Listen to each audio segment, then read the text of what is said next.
Rain sheets down the glass facade of a downtown skyscraper, streaking neon reflections into long, trembling lines across the slick pavement far below.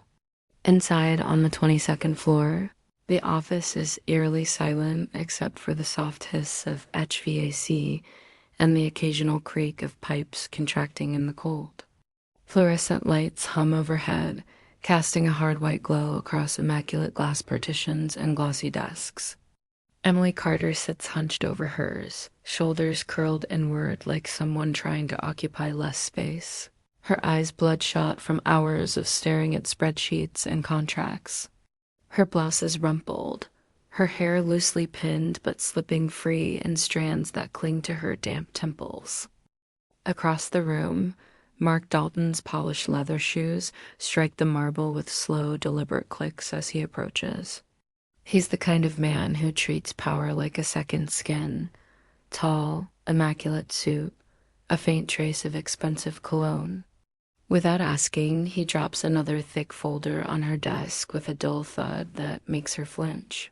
He leans in so close she can smell the whiskey on his breath and murmurs, "You'll never leave this job?" It's not a joke or a throwaway quip. It's a warning, a claim of ownership. The words land like a trapdoor opening beneath her feet, making the sterile room feel even smaller. Beneath Emily's veneer of professionalism churns a mess of desperation and self-recrimination. Every paycheck she earns flows like a Ford drip into her mother's medical bills, treatments, medications, hospital parking fees.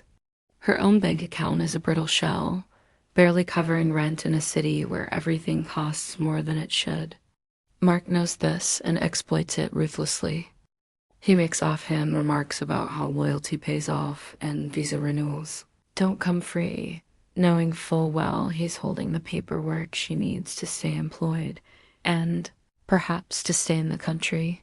He also belittles her in public meetings, framing his contempt as mentorship, eroding her reputation until she doubts herself even in private. The glass walls of the office, designed to project transparency, feel like an aquarium where everyone can watch her humiliation. The power imbalance isn't just professional, it's existential.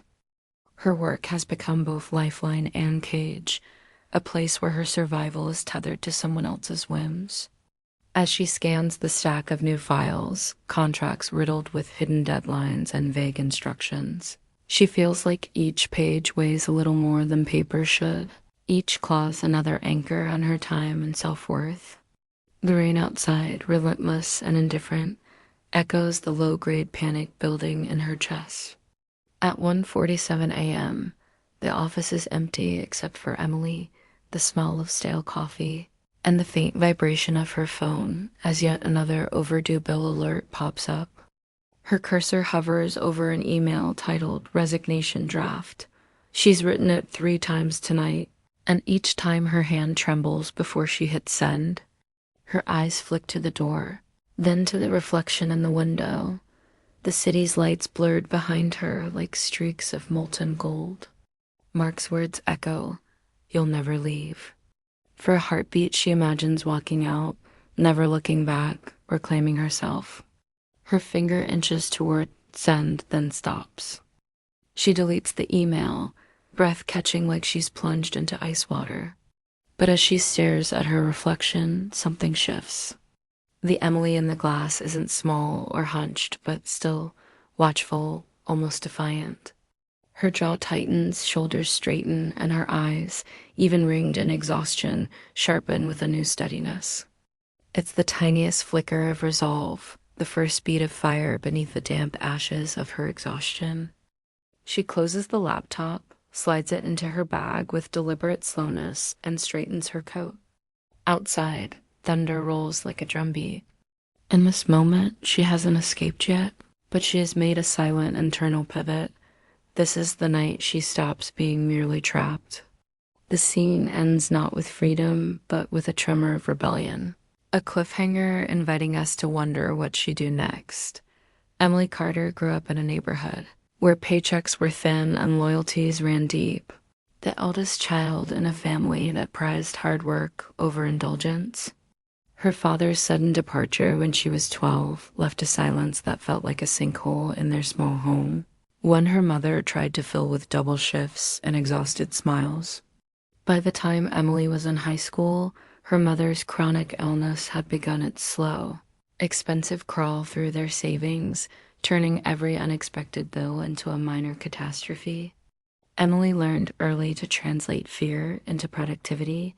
She worked part-time jobs while maintaining top grades, clawing her way into a prestigious college on scholarships and student loans. Yet, even amid that academic success, she felt the weight of obligation pressing like a second spine. Her younger brother Sam still needed guidance. Their mother needed medication, and the family's financial survival hung by frayed threads. When graduation arrived, Emily didn't have the luxury of waiting for her dream job. She accepted the first stable corporate offer she received, telling herself it would be temporary until she found something aligned with her values. That was nearly 7 years ago. Now, at 29, Emily lives in a city whose glass towers seem designed to magnify both ambition and alienation. The corporate office she works in prizes appearance over empathy, metrics over humanity. Mark Dalton, her boss, is both master and gatekeeper of her livelihood. He holds not just her employment, but also the recommendation letters and immigration paperwork that can make or break her future.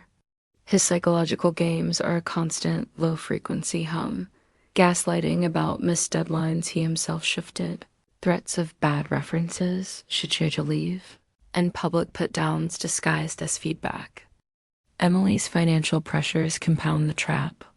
Her salary keeps the rent paid and her mother's treatment going, while Sam, now 19, is juggling community college courses with part-time jobs to help care for their mom. Emily's exhaustion has moved from acute to chronic. Late nights at the office blur into early mornings on the phone with insurance companies until the days feel interchangeable. This is the tightrope she's walking, survival and duty on one side, eroding dignity on the other. Emily is not entirely isolated. Her best friend at work, Maya Torres, is one of the few people who sees how close to breaking point Emily is. Maya has her own scars from Mark's manipulations and warns Emily to be careful, whispering tips about how to avoid his wrath.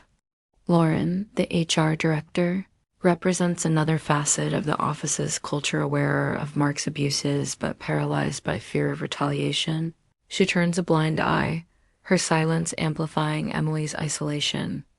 Meanwhile, Sam's texts from home updates on their mother's good days and bad serve as both anchor and pressure point, reminding Emily why she endures but also why she longs for escape. These relationships sketch a constellation around Emily, each person reflecting survival strategies under power imbalance, each illuminating a different path she could take. Theme seeds sprout quietly throughout her days, questions of dignity versus survival, hidden strength versus visible compliance.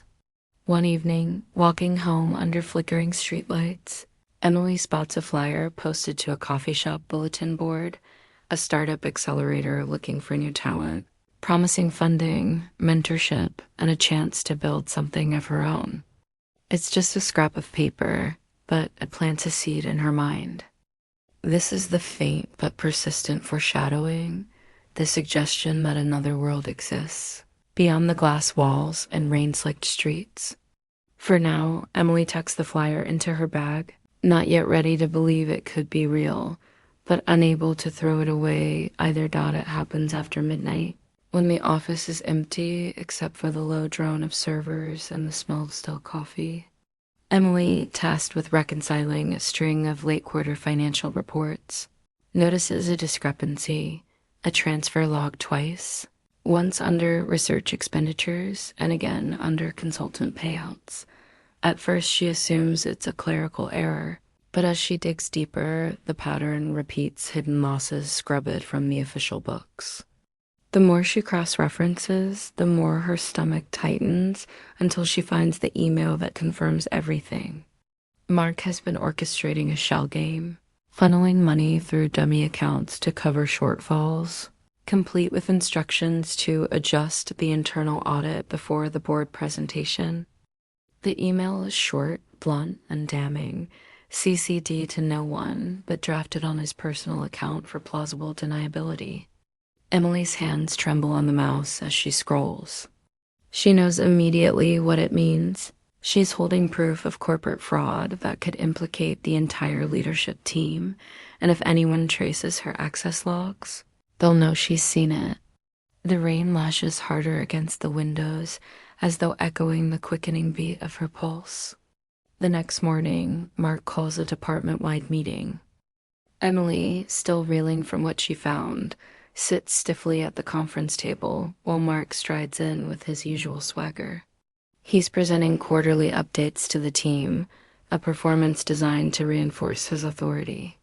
Midway through, he highlights a project Emily spent months salvaging, but instead of acknowledging her contribution, he credits it to another junior manager with a breezy smile. Then, as if sensing her shock, he singles her out in front of everyone, mocking her inability to keep up with deadlines and hinting she might be out of her depth if things don't improve. The room chuckles nervously. Emily feels her face heat, her throat tightening, but she stays silent. Afterward, as people shuffle out, Mark leans close enough for only her to hear. In a low voice, he warns, "Cross." She copies the incriminating emails, financial spreadsheets, and internal memos to the drive, watching the progress bar crawl forward like a countdown. In her notebook, she sketches an exit plan contacts who might help, safe places to store backups, a timeline for her resignation. Each step feels dangerous but clarifying, like walking a tightrope above a canyon she's finally decided to cross. Outside the window, the city glows indifferent and electric, but inside Emily feels a subtle shift. For the first time in years, she is not only reacting to Mark's power, but actively moving against it. This is her pivot, the moment she can never return to the old equilibrium of compliance and fear. By the time she removes the USB and tucks it into her coat pocket, she knows she's entered a new phase of her life, one where every decision carries risk, but also, for the first time, a sliver of control. The scene ends with her hand gripping the drive tightly, the rain hammering the glass. Her reflection staring back with an expression closer to resolve than panic, that the moment Emily starts pulling away, Mark notices. It's not just her curt replies or the clipped eye contact during meetings. It's the subtle shift of power he senses slipping. In response, he escalates. His first move is invisible to quietly flags Emily's emails for compliance review, meaning every outgoing message is copied to a hidden folder Mark can access. Soon after, rumors begin to ripple through the office corridors. Whispers that Emily is dropping balls, that she's checked out, even that she's considering a lawsuit. None of these originate with her, but they spread quickly, creating an aura of distrust around her. Colleagues who once offered casual smiles now look wary, as though proximity to her might be dangerous. Maya, her closest friend at work, starts declining lunch invitations, eyes darting nervously when Mark's name comes up. The once open office now feels like a chessboard of surveillance and suspicion. Emily's badge logs, her browsing history, her offhand remarks, everything is weaponized to undermine her credibility and push her toward resignation before she can act on the evidence she holds. At home, Emily's lifeline frays further. Her mother's chronic illness takes a sharper turn, new medications inflating already staggering bills. Insurance companies stall reimbursements, and collection notices slip under her apartment door like accusatory shadows. Sam, once her partner in caregiving, grows resentful. "You're never here?" he snaps over the phone one night, his voice taut with exhaustion from juggling classes and caregiving. His words land like a blow, because Emily knows he's right. Her job devours hours she doesn't have. But the paycheck is the only thing keeping the lights on. Meanwhile, Maya's distancing feels like a betrayal Emily can't even name out loud. She understands why Mark's pressure is a vice, but losing her ally at work leaves her adrift. Lauren in HR, when Emily quietly approaches her about the surveillance and rumors, lowers her eyes and says, "My hands are tied." The institutional silence is as loud as Mark's threats, leaving Emily cornered on all fronts with no safe space to exhale. Mark's next move is a deliberate strike. He assigns Emily an impossible project with a deadline that even a full team couldn't meet, couching it in faux praise. "I know you're the only one I can trust with this." It's a classic setup, give her too much. Watch her fail, then use the failure to justify firing or demoting her.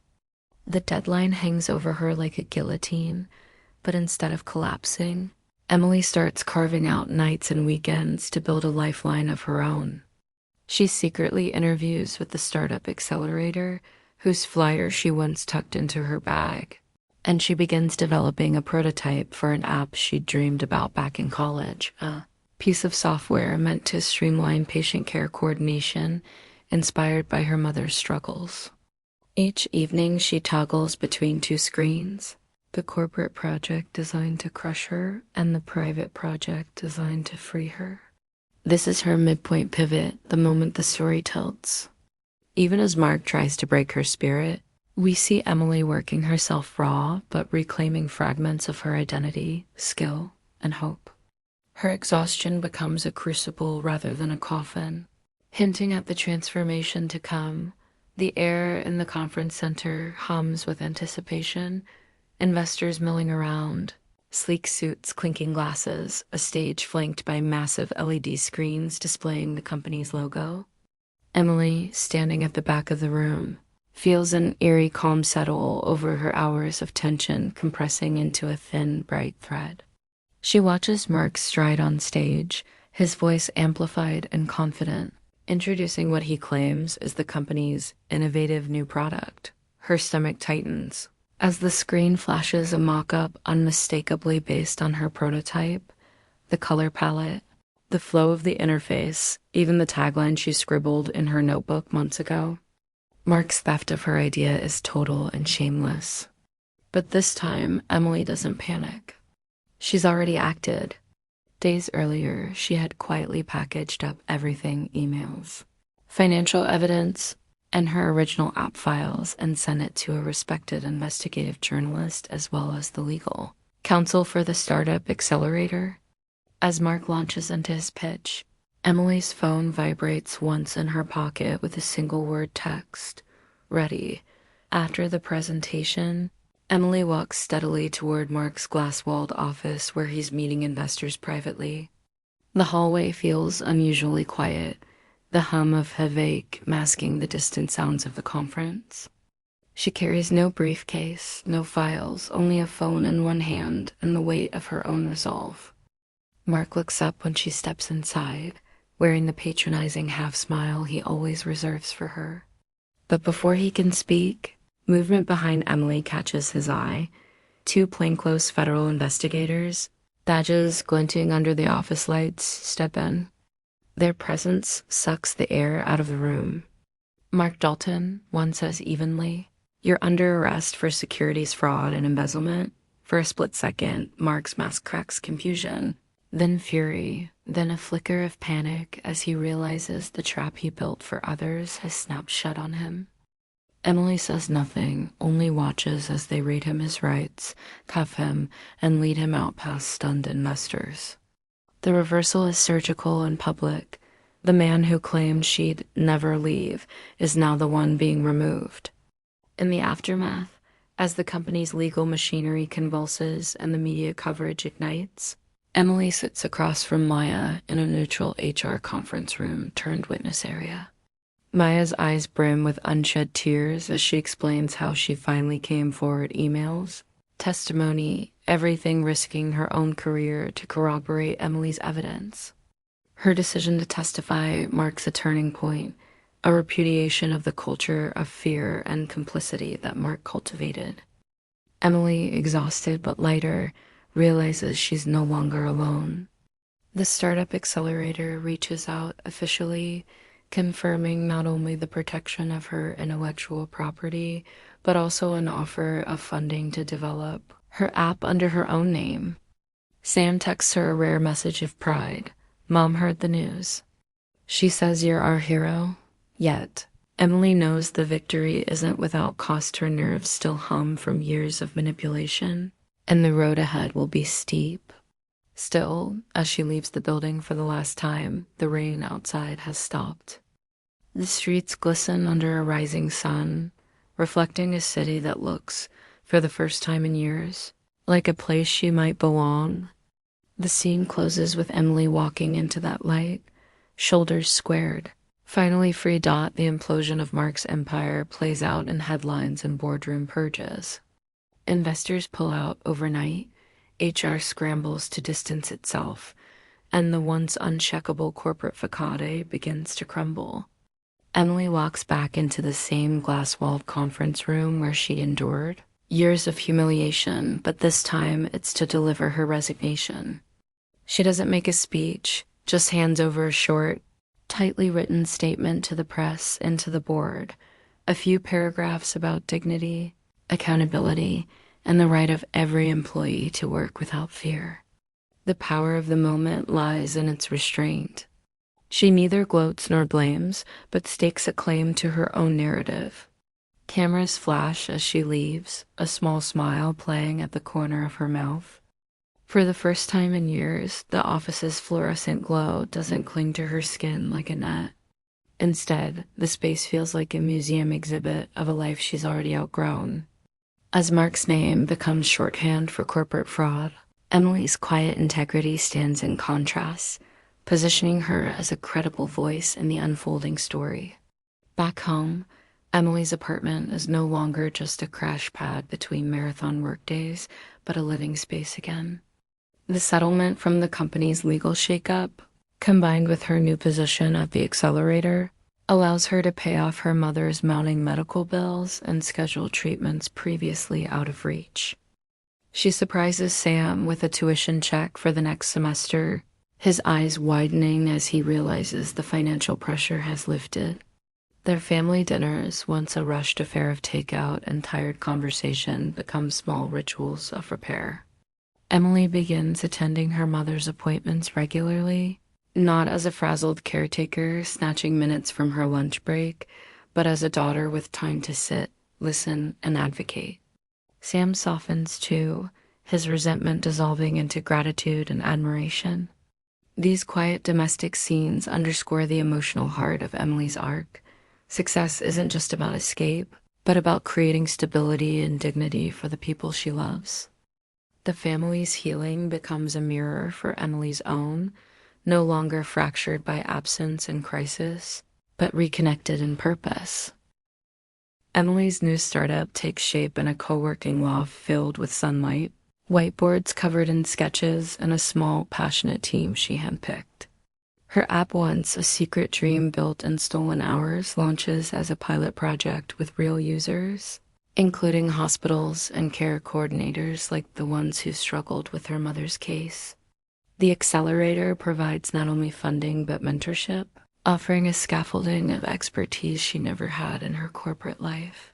Emily feels a new kind of exhaustion now, creative, hopeful, self-directed.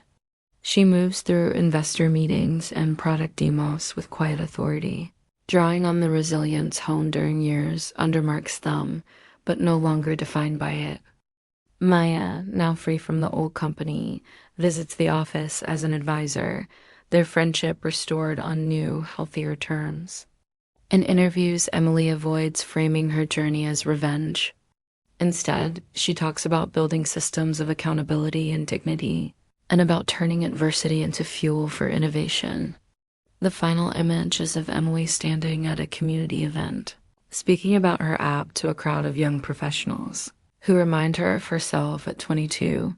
The rain-slicked streets of her past are still out there, but she's no longer trapped beneath them. She's charting her own course.